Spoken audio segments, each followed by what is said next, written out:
Today on HiLow, presented by Allstate. Oh, that's perfect. We upgrade our transmissions. You're out of here, mister. The cars improve their launches, and we learn even more about drag racing. No, give me that. Delete the footage. I'm spending $1,800 to modify my transmission for a better launch. And I'm spending just $73. Does more expensive mean more better? Let's find out.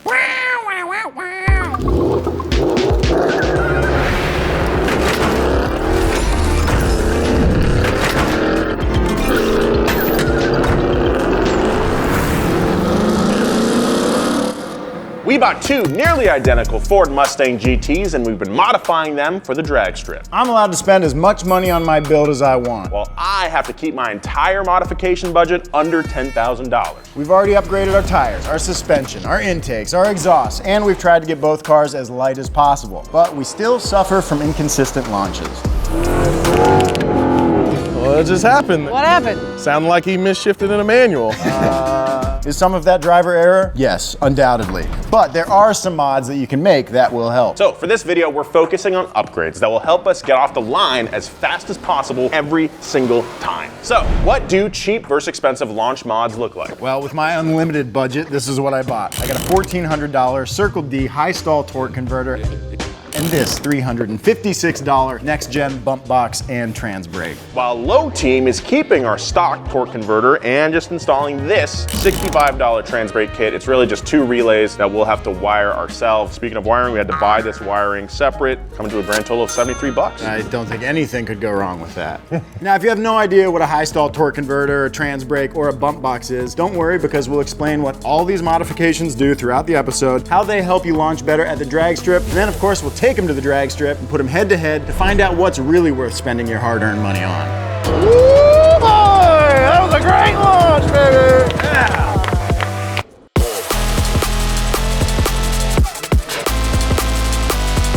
Those are scissors. Yeah. These are precision scissors. You know what's funny? Like, for the longest time, people would mix you and Jobe up. Are you guys talking about me? I'm just saying how it's hilarious that people would mix you guys up when you look nothing alike. I know. Yeah, it's actually hot. And I'm hotter. I'm the fit one. Okay, so how do these three upgrades work and how do they help us launch? Well, to explain that, we need a basic understanding of automatic transmissions, which I will now attempt. Instead of like a clutch in a manual transmission, most automatics use a torque converter, which is essentially a fluid coupler with a pump driven by the engine on one side and a turbine connected to the transmission on the other with a stator in the middle. Now, as this pump spins, the fluid in the coupler pushes up against the turbine, spinning the transmission. Now, because nothing is directly connected, when the car is completely stationary, the pump can spin while the turbine, which is connected to the wheels via the transmission and the drive shaft, can stay still. Make sense? It's a lot more complicated than that, but those are the basics. Okay, so to get this torque converter in, we're gonna have to take the transmission out of the car. So the first stuff I'm gonna do is get the exhaust out of here, get the drive shaft off. Hopefully the headers can stay where they are. We'll start disconnecting the belt housing bolts, the transmission mount bolts. Wire right in my way. It's gonna be easy. Did I just hear easy? There it is. Drive shaft officially out. Woo. I am going to disconnect the battery because I have to take the starter off. Okay? He's Swedish now. Maybe. Well, if my calculations are correct, I think this transmission's about ready to come out of this here car. We got the trans jack up there. We'll get some chains on it, make sure this thing doesn't fall off. And then, I'll just catch it. and while I do believe that you could do that. I don't think so. Maybe in my youth.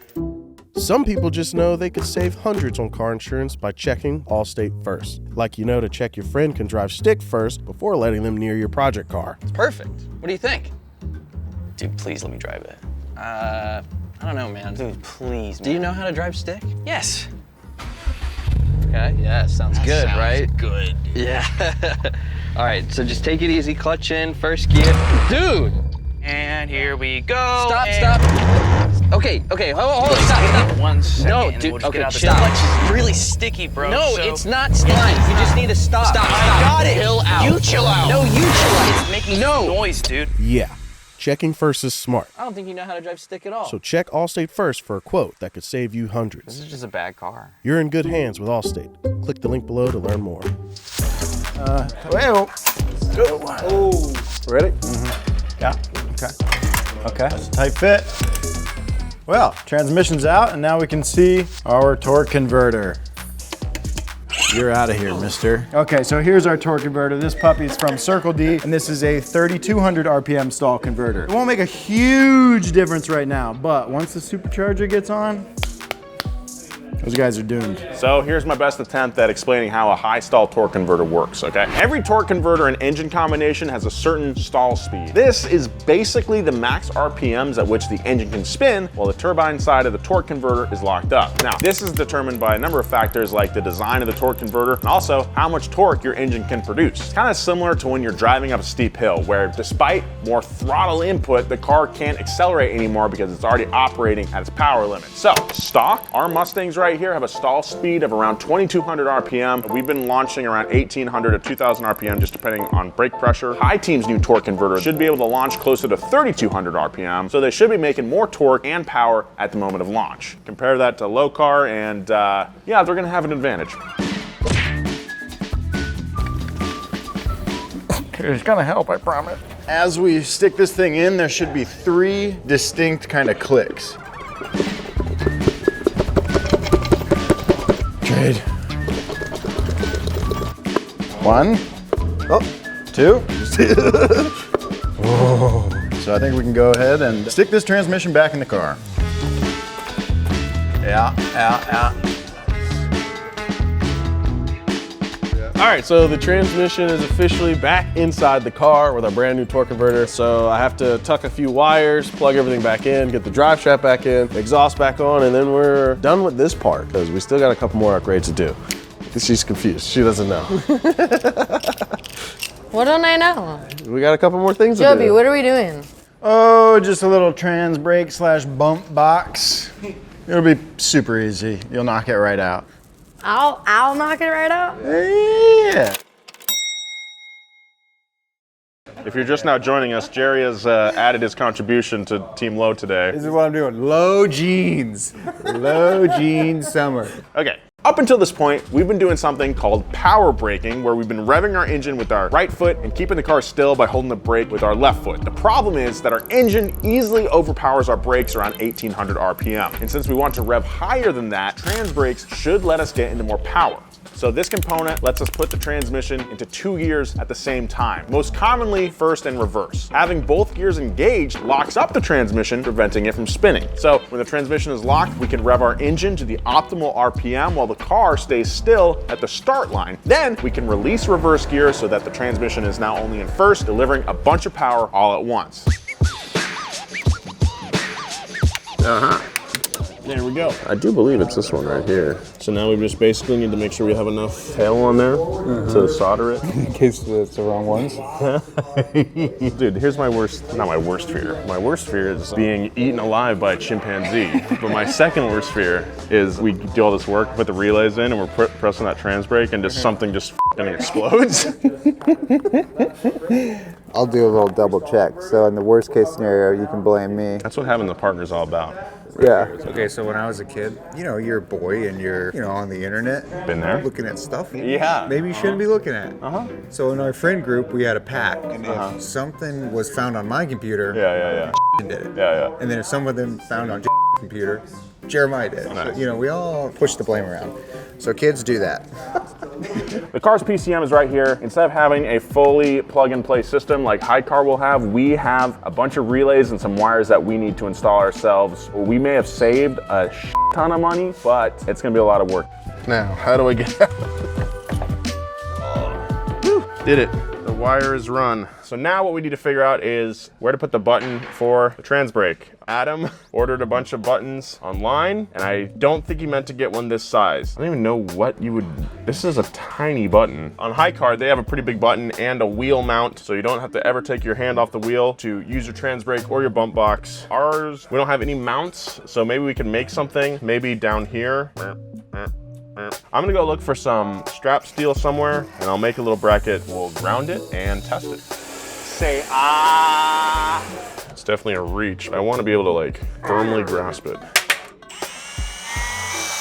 We'll need a pretty severe bend here. Dude, this is looking pretty sweet so far. But I do think maybe one more bend or two more bends.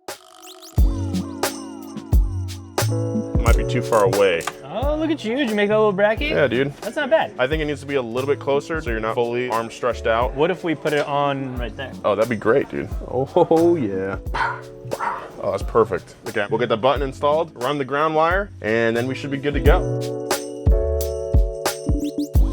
That feels official.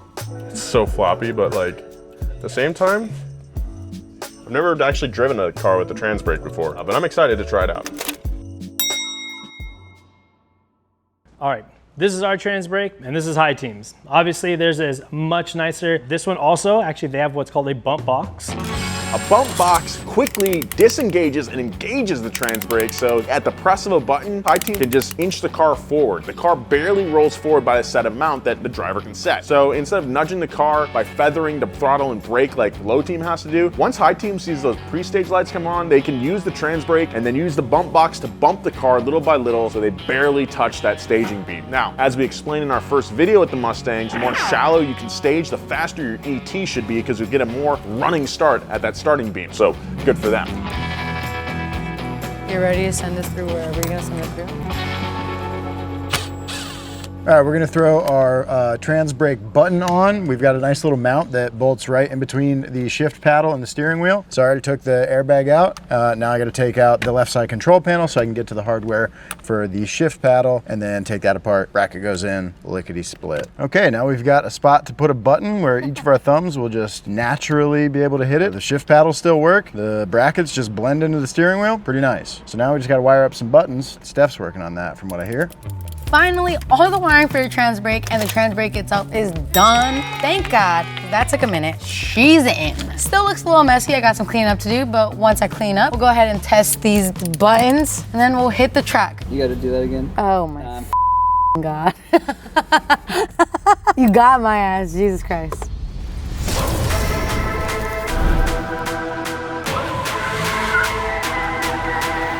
We're back at Irwindale to test our transmission upgrades to see how much quicker they make us. Here is the plan. First, we're gonna get some baselines down. Low car is basically gonna be the same as it was last time we were out here, and high car is gonna get to utilize the increased stall speed of our new torque converter. Then once we get those down, we'll go again using our trans brakes. So we'll get to launch a little bit higher, get off the line a little quicker. Then after that, we will add the use of our bump box so that we can stage super shallow and get hopefully really consistent. I think we should get a little bit quicker off the line today. So let's get some passes down. Let's get some passes We don't down. have a bump box. No, but I got a We bump. have a bump box. Here we go. Last time we were at the track, low car with all of our weight savings was able to beat high car by 0.04 of a second. So let's see if High Team's transmission upgrades will start to close that gap. Hold on, hold on, hold on. Now.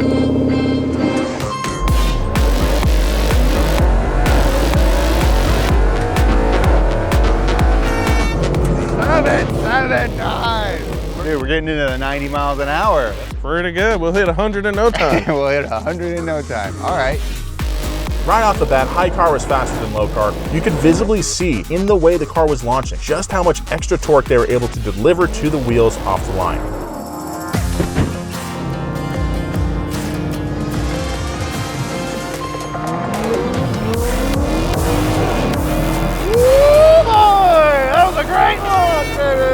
Since all these modifications are designed to improve our launches, we were also tracking our 60-foot times. Of course, Mendy was with us at the track. She has always been our most consistent driver, so she put a pass down in each car as well. Okay, here we go.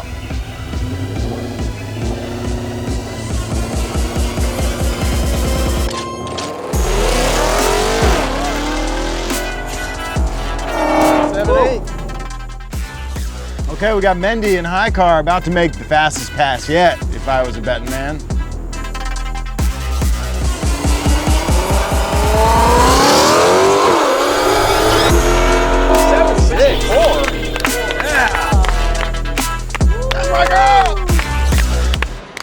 Good. High car had gone from being half a tenth slower than low car to being an entire tenth quicker. It was clear that a high stall torque converter was a very worthy upgrade, but we still had 2 more mods to test. Okay, so it's time to finally use our trans brakes. On high team, we have a really nice button on the steering wheel. It should help us launch at about 3,000 RPMs consistently, but I do think that we're still gonna need to foot brake as well as use the trans brake. These transmissions use clutch packs and those can slip. So when there's not quite enough pressure in the lines to hold those clutch packs together to lock the transmission up, the car can still creep forward. Since this is our first time doing this, if we see ourselves or the other car deep stage, we'll back off, restage again so we don't waste our pass and waste that ET. So, are you ready? Let's do it. Let's get comfortable with these things. Okay, so supposedly all I have to do once I get in position is hold the foot brake, then hold the trans brake button, and then the trans brake is engaged. Then I can put my foot down and I shouldn't move forward.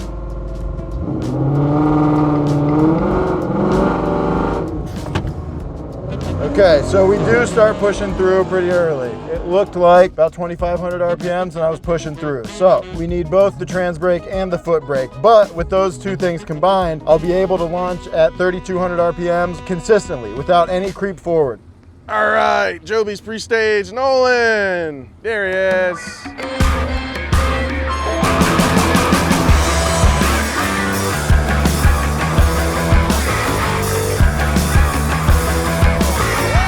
$779. Okay, well my reaction time was garbage, but that doesn't matter. The launch was great. We left the line with my foot to the floor, no throttle modulation whatsoever, just fully matted between the trans brake and the foot brake. That felt really good. I like this thing, man. That's fun. And I beat Jobe. That's what I'm talking about. Okay, here we go. Pressure monitor fault. I don't know about that. Jerry's getting in the car, he's doing some practice launches. Okay, so you go up, it'll be like this, then you hold this. Sound pretty good. Did it? Yeah. Okay.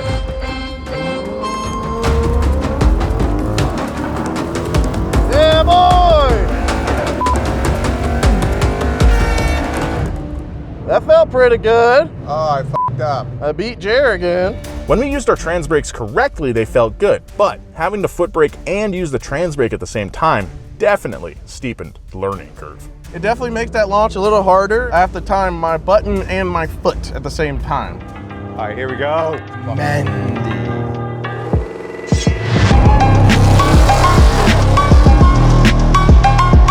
Come on! 783. Got out of the hole though. Sure did. Got out of the hole. What a hole shot, brother. It's getting hotter, we're getting slower. Now we've got Mendy in high car. The car is gonna go into the shaded side of the track. So we'll see how Mendy gets along with the trans brake setup in high car. I think she's gonna like it more than the situation in low car, but we'll see.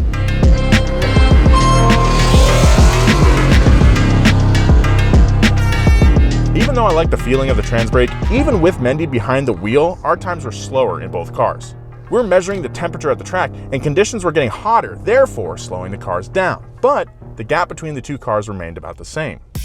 Okay, so we are getting more comfortable with our trans brake. We still got a little bit of operator error to figure out, but now high car is going to use their bump box. Another little piece of equipment that they're going to try to use to beat us. We are just barely bumping forward.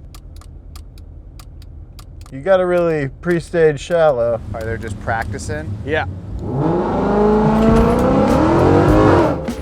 How's it going? Well, the bump box is pretty inconsistent. Yeah? Sometimes it does nothing, and then sometimes it works. And I can hear it clicking, but it just seems like it only works seemingly how you want it to every like 5th click. Yeah, interesting.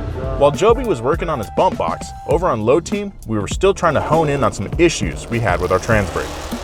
Hey, do one launch real quick. Yeah. I want to hear if the engine bogs still. Okay. So it sounds like the car is bogging. The whole purpose of this is for you to have the throttle pin.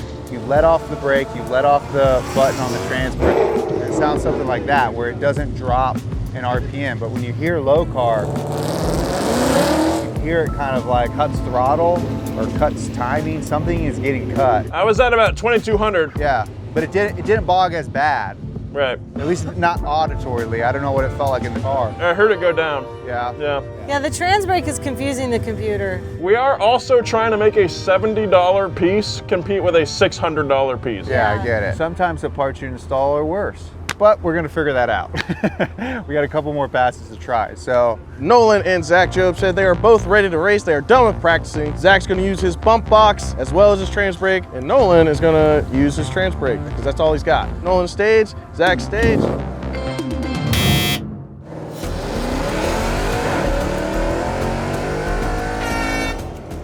Oh, I love this car. That is fun. Did I red light? He didn't move and it just red lighted. So the whole point of a bump box is to stage as shallow as possible to essentially give you a rolling start at the staging beam. But sometimes you can stage so shallow that the smallest vibration or shift in the car at launch causes the staging beam to reestablish, causing a red light. So Jobe red lighted, way before the lights turned green. The bump box almost worked too well. All right, time to learn this bump box. So yeah, I hear it clicking.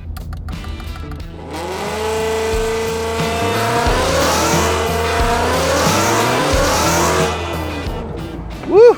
Such a fun launch. All right, I feel it moving. It feels pretty decent. It just takes forever, and I gotta be ready. I gotta be quicker. Okay, Jeremiah, I got a lot to think about here. You might beat me this time.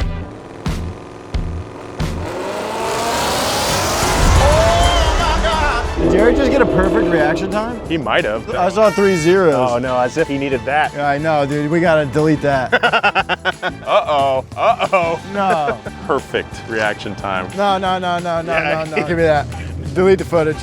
0, 0, 0. Come on, think about this. I know. For the greater good. Yeah, baby. No, you gotta frame this, man. Yeah, dog. I don't know if that's real. Did I really do it?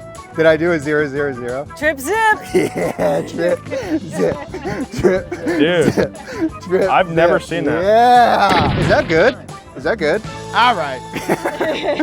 Throughout the day, the track got hotter and hotter, and our times were getting slower and slower. However, the gap between the two cars remained basically the same, and our 60-foot times weren't suffering in the same way as our ETs or in the same way that they had on other hot days at the track, signaling that our launch upgrades were helping just a little bit. So even with the temperature peaking, it was time to see if Mendy could squeeze anything else out of each car.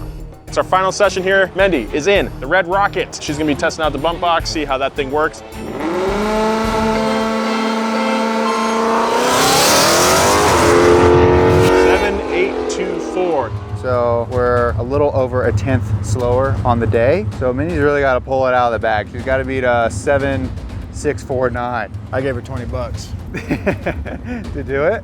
To not do it. Oh, okay. Yeah, she's gonna sandbag. I got faith in her.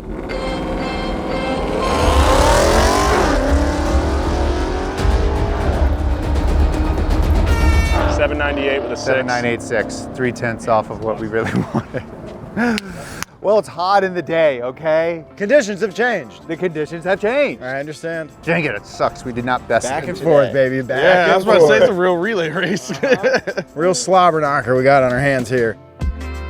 Well, Nolan, it's my favorite kind of day. A day where the arrows start pointing back my way. Yes, they sure have, my friend. What did we learn today? I think torque converters are worth spending your hard-earned money on. Yeah, I think that is where I picked up as much time as I did. Torque converter letting us leave at 3,000, 3,100 RPMs. Get off the line way quicker. Yeah. So yeah, definitely worth it in my eyes. As for the trans brake, ours technically functions and we only spent like 70 bucks. It was relatively easy to put in, a little nerve-wracking, but I'm pretty stoked that we were able to do that. But you are getting a little bogging. A little bogging. I think it might just be the matchup of the stock stall converter and launching beyond it. Yeah. That being said, I really love the procedure of having the pedal mashed to the floor and all I have to do is let off a little button to get the car going. I think in like a race scenario, I'd much rather have that than a foot brake kind of situation where I have to think about, am I having enough brake pressure? Do I have enough revs in the engine while I'm staging the car?